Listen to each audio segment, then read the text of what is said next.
Alliance. Bonsoir, Clément Gignac.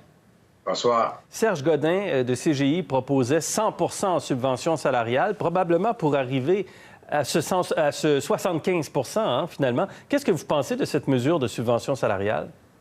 En fait, il faut bien penser qu'on a écouté les entreprises. C'est une crise sans précédent qu'on n'a jamais vue. Puis oui, on venait en aide aux travailleurs, mais est-ce que ces entreprises-là seront encore là dans 2 ou 3 mois d'ici? Donc, on se devait de faire de quoi?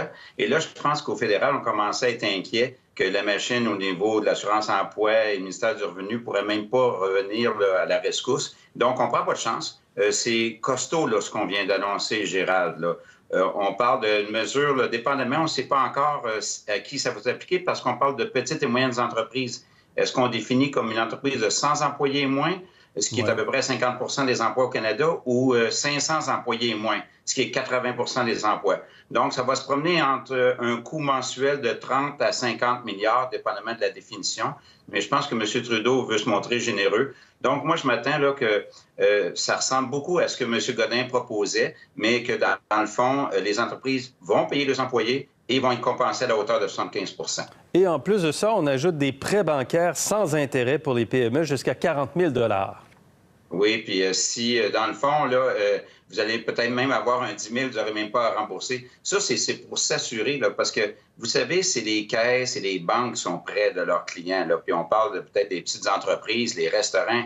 Eux, ils ont besoin de liquidité là, à court terme. Donc, à ce moment-là, on avance l'argent. Donc, là-dessus, Gérald, il y a des trucs qui coûtent de quoi au niveau budgétaire, comme là, la subvention, ça coûte de quoi, alors qu'un prêt, ça n'impacte pas le déficit. Donc, quand on va tout démêler ça, aujourd'hui, on a annoncé pour 35 milliards de liquidités, parce qu'on va reporter les acomptes pour payer la TPS, ce genre de trucs-là, des liquidités. Mais ce qui va coûter au plan budgétaire, c'est la subvention, qui, elle, va osciller entre 30 et 50 milliards par mois, dépendamment, c'est quand les gens vont retourner à l'emploi. Là. Et là, avec l'assurance-emploi, avec la prestation d'urgence aussi qui s'en vient en avril, est-ce qu'on couvre tout? Est-ce que tout le monde est couvert?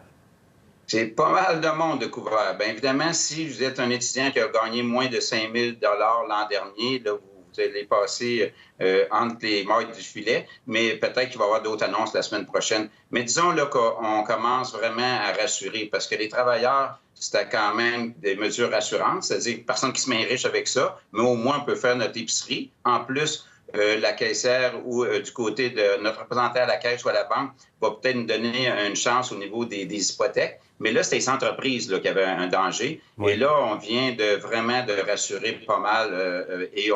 Là, après, ça va être combien de temps ça dure que les gens vont rester chez eux. Et là, c'est au pouvoir public à décider cela. Que vient changer l'intervention de la Banque du Canada qui baisse son taux directeur pour la 3e fois au mois de mars?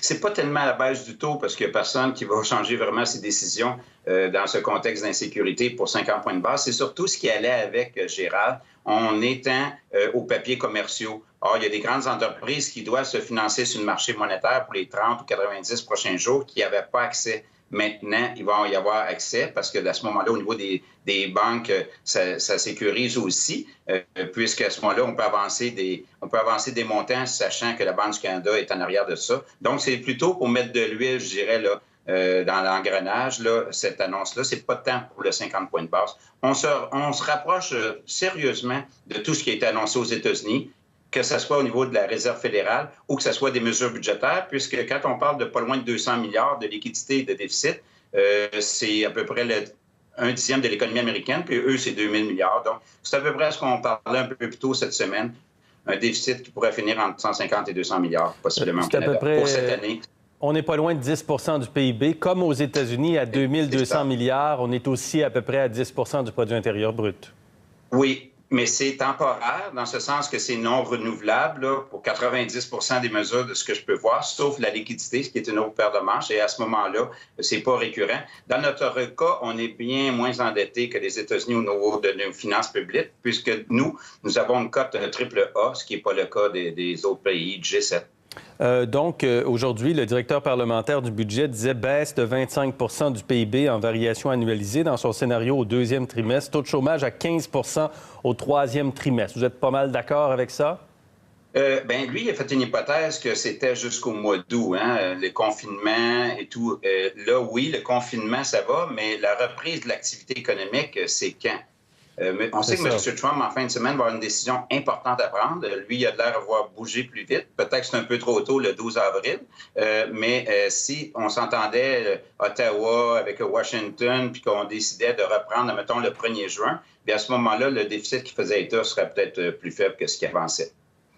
Est-ce qu'on devrait avoir un revenu minimum garanti? C'est une question plus large que je vous pose, Clément, parce que le gouvernement intervient, crée toutes sortes de choses pour aider les gens. Si tout le monde avait un revenu minimum garanti, comme ça a déjà été proposé, est-ce qu'on n'aurait pas une couverture de base beaucoup plus forte? Bien, il faut rester compétitif, là. C'est parce que là, on est en moment de crise. Et dans une crise comme celle-là, à ce moment-là, il faut que l'État se substitue au secteur privé. Mais il faut penser que si vous ne voulez pas avoir des déficits récurrents, vous devez faire bien attention. Mais vous savez, c'est un peu l'expérimentation, ce qu'on fait actuellement. Et il y aura un après COVID-19. Oui. Et est-ce qu'on se rapproche du principe du revenu minimum garanti dans les prochaines années? C'est un peu trop tôt pour répondre à cela. Il faut être aussi compétitif par rapport à ce qui se passe. Je vous reposerai la question. Je vous reposerai la question. Un petit conseil en terminant. Oui, bien, je pense que vous savez, votre nouvel ami maintenant, c'est sans doute votre représentant de la banque et de la caisse, parce qu'il y a tellement de choses qu'il faut faire référence à la banque et à la caisse. Ils vont vous aider et ça va vous enlever du stress. OK, parfait. On entend ça. Merci. Bonne fin de semaine, Clément Gignac. Au revoir. Au plaisir.